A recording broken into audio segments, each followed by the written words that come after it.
Assalamu alaikum wa rahmatullahi wa barakatuhu. May peace and blessings of Allah subhanahu wa ta'ala be upon you and His mercy. Welcome to Aura e-Magazine's face-to-face program. Today, I'm honored and I'm feeling quite delighted to have this session, to host this session of face-to-face. Alhamdulillah.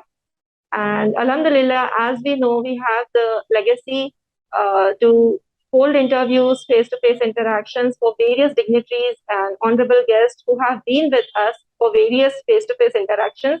Alhamdulillah, I am very honored to have with us today a special guest who is an educator and who has a grand experience of more than 25 years in IISJ, International Indian School of Jeddah.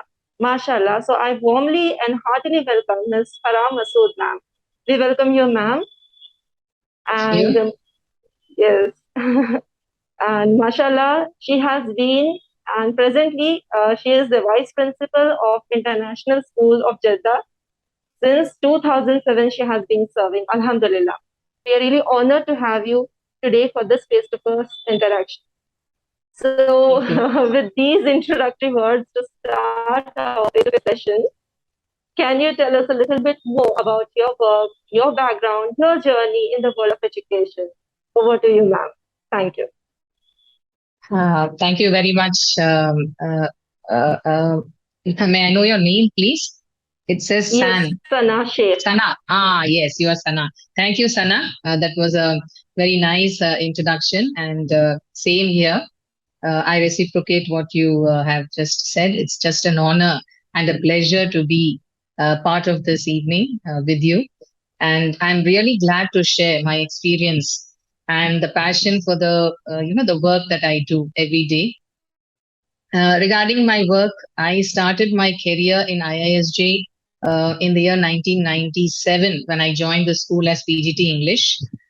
For a brief period of 3 months, I worked on in temporary basis, and since 1998 as a regular teacher, PGT English, till 2006 when I took over as the vice principal in charge. And in 2007, I became the vice principal of the school, and till date, I am there. And as far as my background is concerned, if it is my educational background, all my education, I had it in Chennai. I'm basically from Chennai. I studied in a convent school, and then I did my graduation, post graduation, and my MPhil here in Chennai, and post graduation and MPhil in Presidency College. B.Ed, I did it through IGNOU when I was working in IISJ. I worked for a very brief period in India in a matriculation school teaching senior secondary students. And I think my entire life, I could say I have dedicated it to IISJ, which you rightly said is my second home. And it's become inseparable. I'm not able to take a decision to leave it at all. So it's become part of my life. And teaching has always been my passion. Even though I've been under in the administrative field for almost 15 years now, and as you know, IISJ is a very large institution which has around 10,000 students. And in the girls section, I have around 5,000 plus students. So it's not very easy for me to just walk into a classroom and keep taking classes or focusing on, training students, because I have 5 blocks under me. So whenever I get a chance, and I walk into the classroom and I teach, I face the children, I could say that that would be the best part of the days for me. I enjoy interacting with the children and talking to the girls, and I consider all my students as my daughters. So that's you can say a blessing that Almighty Allah has given me in the last 25 years, because I am a mother of 2 sons, but the mother of 5,000 daughters. So I'm really proud to say that every time. So this is about my background and my experience. And I've already told you that I love to counsel. I think it comes naturally to every teacher and a mother. So the girls blend very easily with me, and I'm able to counsel them, guide them. Group counseling as well as individual counseling. Teachers training is something that I love, and the feedback that I get is the sessions that I conduct to motivate, the motivational sessions that I conduct. That's what the teachers look forward to. So that is one thing that I cherish. doing. And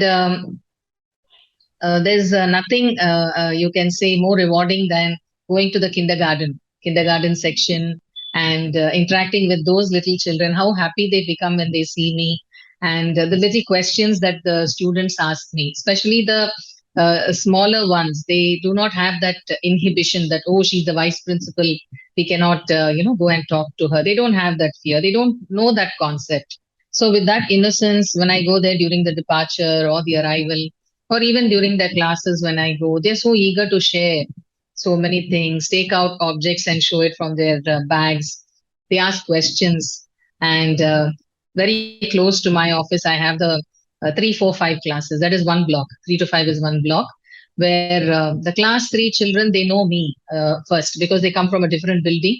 I have two buildings, one building in which 1 and 2 is there. So when they come to this new build, for this building is new for them. So I'm the only person they know. So they come walk into my office very comfortably, which like the teachers, they're just worried. These children are just walking into the vice principal's office, but they don't hesitate to come and talk to me, ask me questions. How come you are all here also?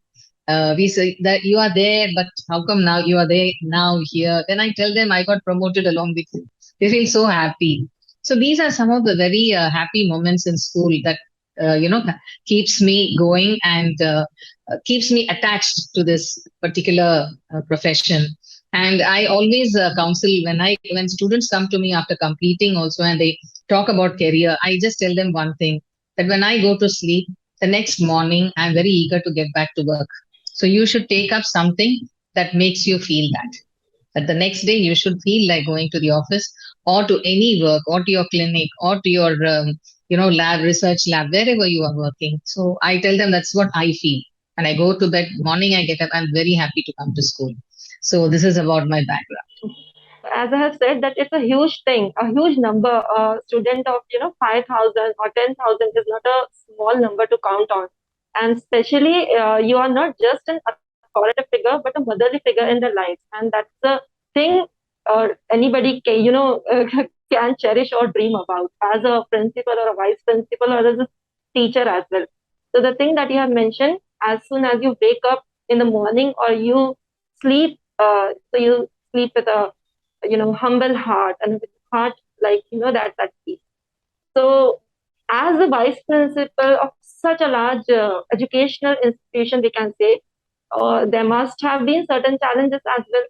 So we would like to know what have been your challenges and the unexpected joys that come along with it, the joys of teaching and the joy of administration along with its challenges that you must have faced over the last 25 years.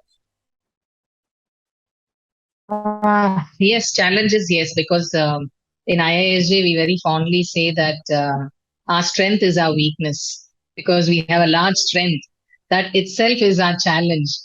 That is our weakness, and that is our challenge. Because when you plan something for the students, it's a large number. For example, you want to take them for an educational trip. You take one particular class, you'll have 450 students. So the number of buses that you need, the planning that has to go in. So since it's really very tedious, sometimes it's very difficult for us to plan competitions, even training sessions, career guidance, even for the teachers. I have around 250 to 275 teachers under me. So to conduct, meetings, then to have, these training session workshops. So you cannot have small groups. You need to have 50, 55, even if it's one block. So that is the biggest challenge that we face.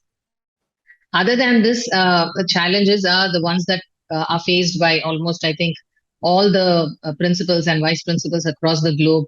We face parents who are, not very cooperative, students who are a little disruptive, and who have to be, whose hands have to be held and brought up. Some children are easy to mold, some children are really challenging. So these are the routine challenges that we face. And if you see from the professional side of it, the challenges is compared to the teachers in India, that is the schools in India, they have access to a lot of people who are trained professionals who come and train them. For you can say the latest updated teaching methodologies, the changes that are coming in NEP, as well as the CBSE. bringing in a lot of changes. So they have people coming to their school, training them in small groups, and then they learn, and there are people to mentor them. Whereas this is something that we lack since we are away from the country. It's a big process to bring them there and then conduct the workshops. So we try to manage a lot within ourselves. Like if I have, my area of expertise is in a particular area, I take it up. Then another HM she takes up. So this is one big challenge, and we do it in any way that we understand, and we try to train our teachers. So this is something that is the professional training part is a big challenge for us. And the same I would say for my students, because the exposure that the children they get here in India, they know where to go, how to find information, and they can just sit on a bicycle, even if it's a girl, sit in a bicycle, just pedal around 1 or 2 miles and go for the best coaching classes. Early morning, 4 o'clock, they can go and then come back on their own. This is something which is not that easily possible in Saudi Arabia. These are some of the challenges that our children face. The exposure becomes less because my own children, when they came down to India and they started living here, they learned much more. I could see them evolve and grow into mature adults that way. Whereas they are more into like cocoons, like very comfortable and taken care of. So these are some of the challenges that we face. Though Saudi Arabia is evolving now, becoming a little open, so girls are able to drive now, and they are able to walk down. Boys have started cycling to school now. During the pandemic, we had a little bit of that also. So these are some of the challenges that we face in this kind of a school. Whereas the joyful experiences that I've had in the school is that IISJ is basically like a family. We have people from all walks of life.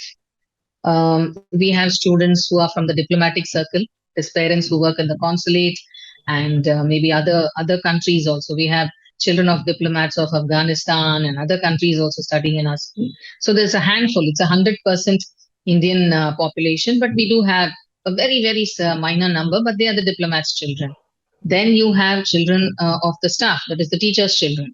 And then you have children, you can say, of parents from white collar jobs. And you also have children whose parents are mechanics and then who are security guards in our school, bus drivers' children, etc., etc. And that's one diverse thing. And then among the teachers also, we have people from the different states in India. So it's more like a family.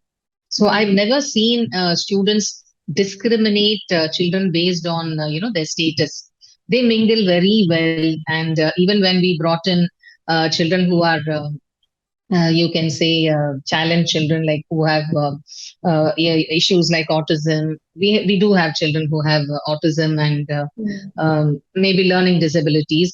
But I've seen the children being so supportive, not a single complaint from the parents. So this is something very unique, and this gives me great joy to see that our children learn values naturally, because they are among that's unique in IISG, because we do have other private schools there. I'm not going to name them. They have the elite crowd because the fee is high there. So you cannot have this kind of a variety there. So it's just a cluster of children from you can say the privileged class. So but here it's not that. Here when the children come, they'll find that even children who are from who are first generation, they may be highly competent. They even in competitions, there are so many competitions that we. So that way, our children, that's the only competition, and you can say the growth that our students have. So they learn values this way, to treat everyone the same, make friends with all. Even the children of the diplomats, they don't expect any kind of privilege. They come and mingle with the rest of the children like they are one among them. So this is something which is really good, and we live like a family. The staff also, if anybody has any issue, any problem, someone is ill or someone meets with an accident or somebody's parents have passed away, you'll find the whole IISG standing next to that person, giving all the comfort and whatever necessary it has to be done. Be it a staff or even if it's a parent. Suppose if a parent is facing a big calamity, be it financial, be it physical or any kind of moral support, I mean, at least a part of IISJ would be with them, helping them. So this is something which I'm really proud of. That I'm blessed to have be part of this family for the last 24 years, and This is the 25th year, and this is the great joy that I find in this institution. It's a great institution. Yeah, Alhamdulillah. definitely. MashaAllah. Really, I'm so glad that you have mentioned about the diversity that you cherish at your school and the institute. I would like to break down my question into two parts. First of all, you have mentioned, and I'm so glad, so proud to have that feather in the cap to be an Indian educator, to be a part of the Indian academic fraternity. As you have mentioned that we have a certain plus point regarding that. So, as you had mentioned about training as well, something regarding, you have a large amount of teachers at your hand.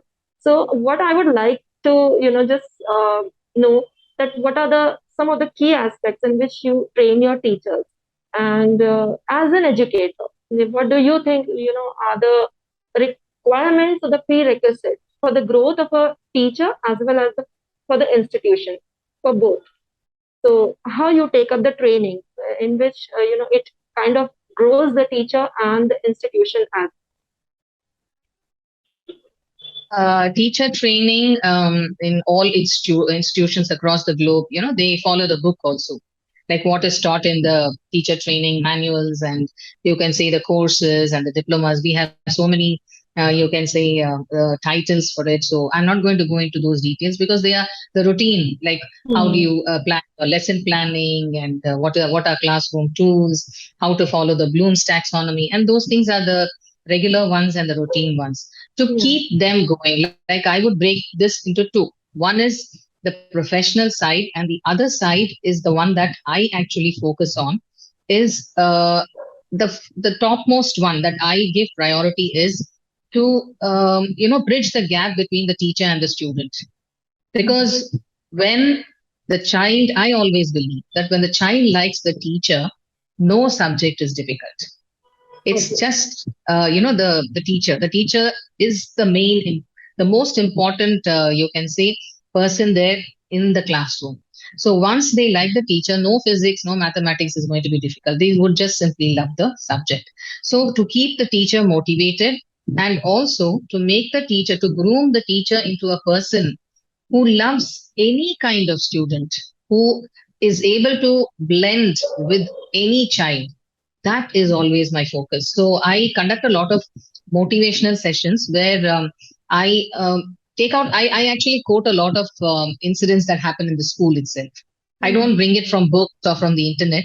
So I tell them that this particular incident happened with this child in our school and this particular teacher, without mentioning the name of the teacher or the student. But in this Mm. particular block, I tell them that this mentioned this, which affected the child. So how we can, bridge this gap between the teacher and the student, how things can be presented to the children in a you can say a way that is acceptable for the children, and also how why it is more important for the teacher to understand the child, because the child is a child. You cannot expect the child to be perfect. So with they accept them with their imperfections, and it is our job. We are there. I always tell them this in all my sessions, that I never had even a dream that I would come to Jeddah, work in International Indian School Jeddah as a teacher, and become the vice principal of this school. It was Allah's plan. He picked me from Chennai, brought me to Jeddah, put me in the school, and He expects me to do this job well. So, this job, you did not get it because you wanted it. It is because Allah has decided and picked you, specifically picked you and brought you here. So, you have to understand that you are really accountable for this duty that Almighty Allah has bestowed upon you. So I tell them, take it up seriously. This is the most important aspect, I feel, because once the teachers become committed, become passionate, and become understanding, then the rest of the things are very easy. Because all these theoretical teaching methodologies that we read in B.Ed and M.Ed books, when we practically come to classes, we you can say implement only a part of it. Because even as a teacher, I have seen when I go to a class, I cannot teach a lesson the same way I teach in a science stream class in a humanities class. Suppose if I'm taking active and passive in a science class, it's going to be a totally different method. And if it's in a humanities class, it's going to be a totally different method, because with the receiving end, with every batch, it has to be modified. So in order to do that, because unless you do that, there's going to be no success in your teaching learning method. Because all the efforts that we make, all the teaching aids that you make, the PowerPoint presentations you make, the worksheets that you make, the tests that you do, it'll come down to zero if that part is not done well. If you are not able to connect with the children, if you do not know how to modify this, in order to modify that, you need to be passionate, need to be committed. Once these three things are there, understanding the children, being passionate, and being committed, the rest of the teaching methodologies will fall into place. So this is one thing that I focus on. I keep the teachers motivated. Even when I go to their classes and observe their class, because we have our own teachers evaluation also. So when I go and observe their classes, I first give them the all the positive things that I have observed. So suppose the teacher's teaching method was a little slow, or I found it a little boring. Then I tell her, you have such a loud voice. Like, I was sitting right at the back, I could hear your voice so clearly, and your communication skills are so good. You have a very pleasant smile. But then, children, they are teenagers. They need to, be more involved in your class. So you can put a little humor in there. So something like that, so that the teacher also doesn't feel bad, but the information goes. So I feel that if we, I mean, a person who is in my position or the HM, we are able to keep the teachers motivated. Yeah. That is the most important thing. Otherwise, for the teachers training, we have a very systematic, routine procedure which we follow, because we have large number of teachers. We have, continuous training. Like, we have a subject coordinator. Suppose if there are 5 teachers here and 5 teachers in the boys section, each teacher has to present a model lesson. Mm. Every last Saturday we have that. So that becomes a part of a training. So that training goes on in our school. So I focus mostly on these things. I think that's the most important thing. Yeah, truly.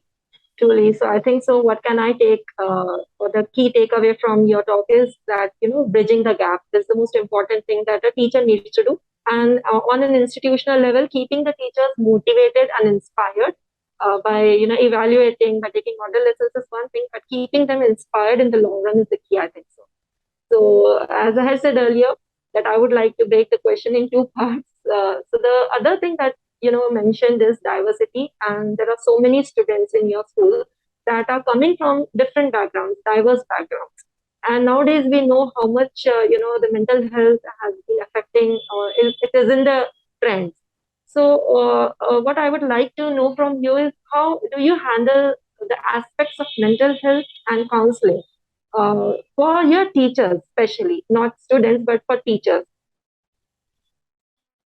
For teachers, actually, we have a student counselor in our school. We have a Mm. qualified student counselor also. Teachers do approach her if they have any personal issues, and they come to me also. Each block, like the school is divided into 5 blocks for me: KG 1 and Mm. 2, 3 to 5, 6 to 8, and 9 to 12. So each block has a headmistress. And for each subject, we have a subject coordinator in all the blocks. Each block has their own team of subject coordinators. So there are some teachers in each block. You may know, in every school you have some teachers who are very good at this. Mm. So those teachers are made as staff coordinators. We have staff coordinators who coordinate among the staff for any activity, any competition, or there's going to be a party in the school, some gift have to be purchased. So we have these staff coordinators who also become like counselors if there's a you can say a kind of a misunderstanding between teachers, and or if a teacher has some personal domestic abuse at home, and then she comes to school very depressed, or some child her child has not performed well, and then the teacher comes. So we all act as counselors. Like, they come to me, they go to their HMs also, and then we conduct, as I told you, we have these sessions also where we talk about mental health. We invite doctors. We've had a couple of sessions. The one we had on yoga, and then one we had on diabetes also, and the necessity for you can say regular physical activities and exercise. And other than this, I think what the most important thing, what I believe is that the teacher should have a break, not in the sense not giving them leave, because most of these are the teachers are ladies, and since when they are at home during the pandemic, they are the ones who had overworked, because since they are at home, they had to do more cooking, and they had to do more of schoolwork without any limitation of time. So they were all looking forward to coming back to school. So in school, we need to take them on a picnic, where they can, come out of their formal clothes, get into casual clothes, be by themselves, and have some games and some fun time, food, eating food with friends. And some of them like to click a lot of pictures. So that becomes the whole day, becomes a day which is a me time for them. So I organize this at least once a year, if not once a term, it's at least once a year. This we organize for all the blocks. They go out for a picnic and come back. And then on Teachers' Day also we organize some games in the school. So we give them such breaks. So that's a kind of counseling. Whereas for the students, we have the student counselor, and every year there is a team that is formed for it. So the children are like very carefully select these teachers, because sometimes when things that you tell the children, they take it very seriously. So we prefer the students being sent to the student counselor. We've been, I think, taking care of this, and even parent counseling also we do. Group counseling. We call the mothers. We conduct mothers orientation program. This is something which I had started way back in 2008. I started this, and very successful. We call a doctor or a very renowned person from the you can say society, a lady, and we keep it only the mothers orientation. Talk to them about teenage girls' problems, their distractions, social media, how to handle, because most of the times parents come and mothers come and tell our girls don't listen to us. They throw tantrums. So this is very common these days. The gadgets have become, their friends, have almost replaced the family, you can say. So we do conduct such sessions and give them tips about how to handle them when these children are throwing tantrums, and how to, like help them make a study plan. So this is one side behavior. The other side is study plan. Some children, they don't know how to study. So we give them a study plan and then counsel them, give them, small tests, so that it becomes very, in a very, sometimes the children, they tell we are not very comfortable with teachers. We put them with their peers. So that way, and then there are children who have, broken homes. So this goes on. The counseling goes on. It's done by me, by the sometimes by the HMs, the student counselor. Very cases that have to go to the counselor, we send them to the counselor, and she takes care of it. So this is how the regular counseling goes. Otherwise, regular assemblies are also there. And then teachers also, during their moral science and Islamic studies classes, we tell them to talk about moral values, and counsel them on how to handle stress and that depression, and don't talk about depression because there's no such thing as depression. We keep telling them these things so that the children, they come back to the normal routine. Okay, so nice to hear so many efforts you are taking, not only for counseling the teachers, but as well as the students and the parents as well, especially the mothers. And I definitely hope that many viewers who would be viewing it later on will find it unique, and your ideas are quite inspiring to take lessons from. And I wonder, like, you must be having so many from your faculty or staff members, teachers who are from abroad, the country, from different countries that are not, Saudi Arabia. So you might be working in an environment, where the teachers are working from across India as well for teaching, like other countries as well. So apart from these ways, what are some other ways that you ensure to maintain a cohesive and harmonious atmosphere, along with their personal and professional growth? Obviously, you take these efforts, but apart from that, also how do you maintain a cohesive environment so that teachers or fraternity or faculty that's working with you from across the globe, they find it suitable for their professional and personal growth? In IISG, we have, as I told you, 100% teachers from India. And Mm, in girls section, I have only three Saudi ladies. one in in 3 to 5 block, one in 6 to 8 block, and one in 9 to 12 block. They teach general Arabic. Okay. Otherwise, the rest are all, I mean, Indians, but they come from different parts of India, from you can say Kanyakumari to Kashmir. Of course, I don't think I have any one from Kashmir till now. Maybe we'll get someone soon, very soon. Otherwise, Inshallah. we have people from across India. I see we have. Mm. Sometimes it does, things, small things may rise up. South Indians, North Indians, that, this, and like the languages when they speak, oh, she speaks in this language, that language.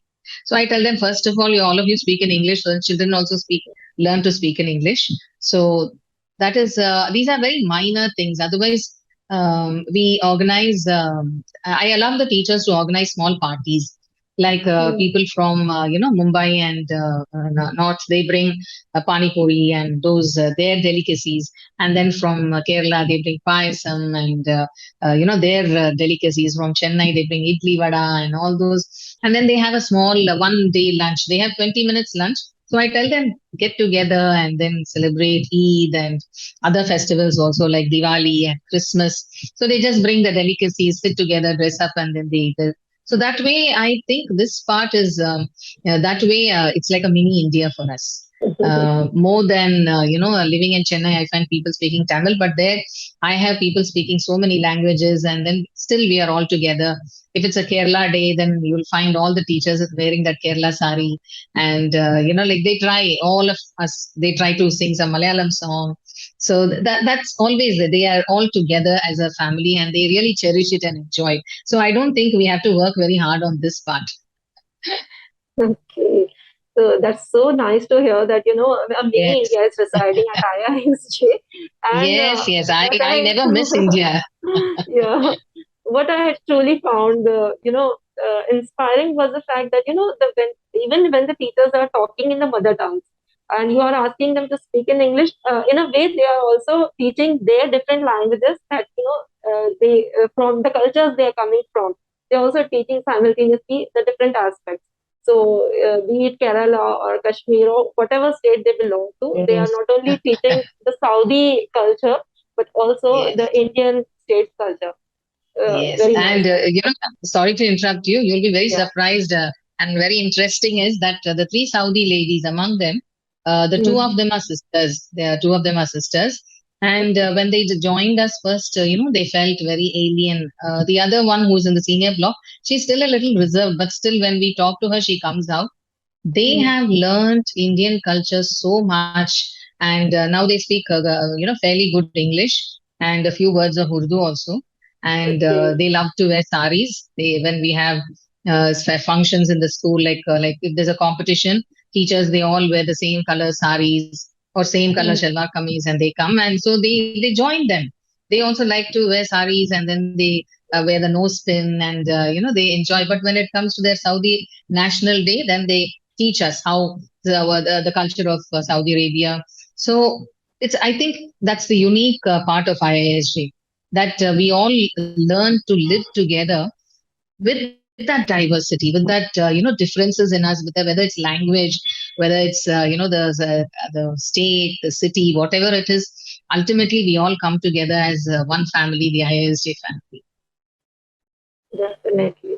So that means you're respecting each other's differences, yet celebrating the togetherness and cherishing each other's differences Yes, simultaneously. That's a beautiful thing. yes, yes, Yeah, definitely.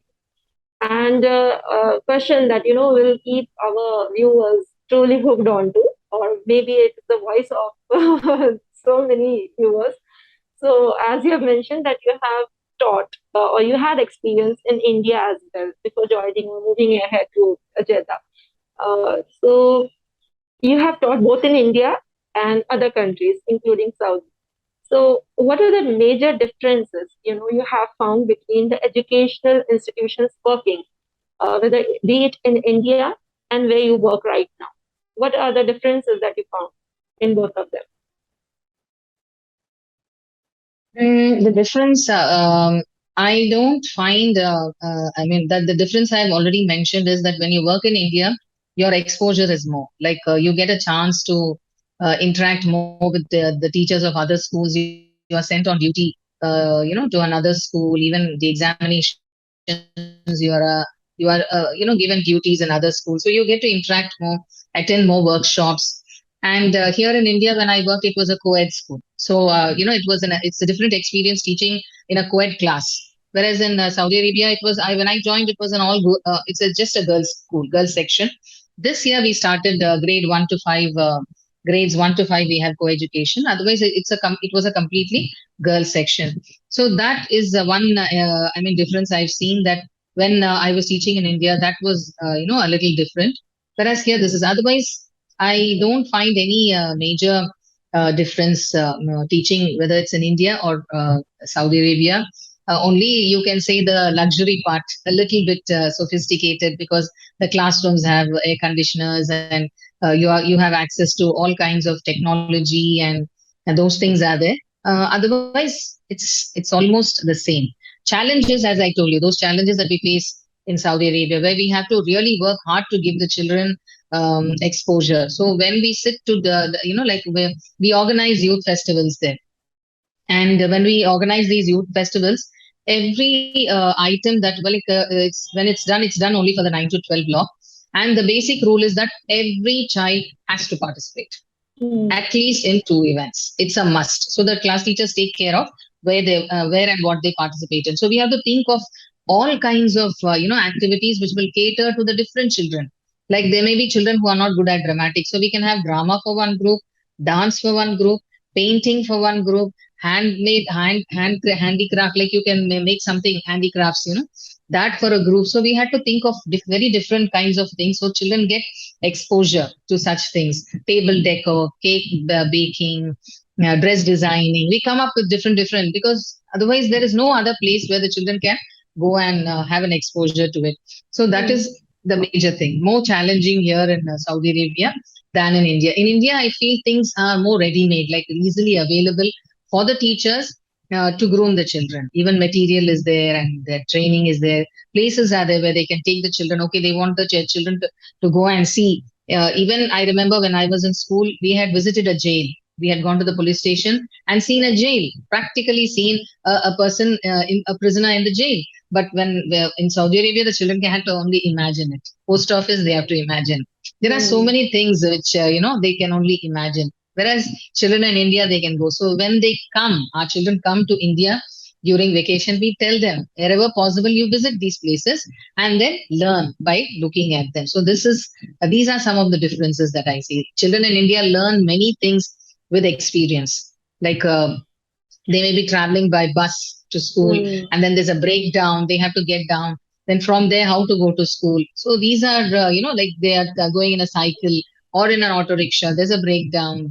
So these things the children know. There is a diversion. There is a strike. Suddenly there is a bun. Whereas these things are not there in Saudi Arabia. So they have a very peaceful. They're picked up from their doorstep, dropped at the doorstep of the school, picked up again from there and dropped. So very comfortable in an AC room, AC bus, AC house. So Mm. that's the major difference. So I think children in India, that is the education system in India, the school, even if the you can say the facilities are minimal, children learn more, because education is not just the classroom and Yeah. the textbooks and the curriculum. So what they learn practically in day to day life, that teaches them life. So that's the major difference that I see. Of course, education is much more, learning is much more than what's taught in the classroom or what is in the Yes. textbooks. It's far more than Yes. that. Yeah. So I think so. The ease of access and the way how challenges can be converted into opportunities, that in itself is a blessing. So the Yes. blessing that Indian students have, I think so. And both the Yes. sides have its own blessings and own challenges Yes. and opportunities. Yeah, they have it all. So it was truly an enlightening session today. And any final takeaway or a final message for our viewers from your side? The final takeaway, that I would like to give is, um, first of all, to my fraternity, the teachers, that as I always say, that we are really blessed that we have been chosen to be teachers to mold the lives of each child that is under our care, whether you teach that child or not. Even a child who is in the corridor belonging to the different class, you should always have that sense of belonging, and every small opportunity that you get to mold the child, to motivate the child, and you feel happy when you see the child evolving. That is the best thing to do as a teacher. So build that passion in you, even if you've become a teacher by chance, not by choice, but by chance. If you become a teacher too, make it your passion, because this is something that the teaching doesn't come very easily to anyone. Not everybody can teach. Once you get into the school, you have to be groomed, even be like when we get teachers who have never been teachers, but later we see that with passion they become good teachers. That when you, I mean, after years, when you meet your students, they come running to you, whether it's at the supermarket or the airport. They just come running to you, and then they say, "Ma'am, now, right now, I have two kids, and but I never forget your classes, what you taught us, how you used to advise us. That really, ma'am, I use it for my children also. And, every day I thank you for these things." It's more than enough.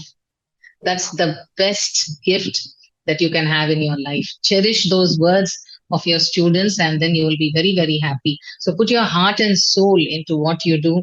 Passion and commitment and understanding the students. These are the three things that I would give you as a takeaway, whether it is a teacher or even as a parent. Understanding is the most important thing these days, because children also are going through a lot of challenges, and it's not the way that we grew. The present generation is totally different. So do not try to implement that. Okay, I grew up like this, the rules and regulations were like this, at your age I did this. It's not going to work anymore. The children now are different. We have to modify ourselves, and then with the flow, if we guide the children with just understanding, because that understanding covers so many things. I'm sure we can lead this generation to lead a better life, which will benefit them, the family, the society, and the country. Inshallah, that was truly inspiring. And the real takeaway is that being, cherishing the moments that we are having with our children as parents or as educators, and later on, these will come up as a perpetual, reward, sawab jariya, or what we can say, sadqa Yeah, jariya in both the yeah, worlds. sure. So uh, I'm truly honored to have you today, and Thank we you very could go much. on and on, but we are Yes, short on I time. have Inshallah, I have we'll really have more collected myself. sessions. Yeah, we'll have more sessions, inshallah, in future as well Inshallah, to put light on or shed light on. So I'm truly inshallah. grateful to Allah Almighty that He has blessed us with, this noble opportunity of coming together for such an intellectual exchange of ideas on, education, and especially education in Saudi and India, and different perspectives of it.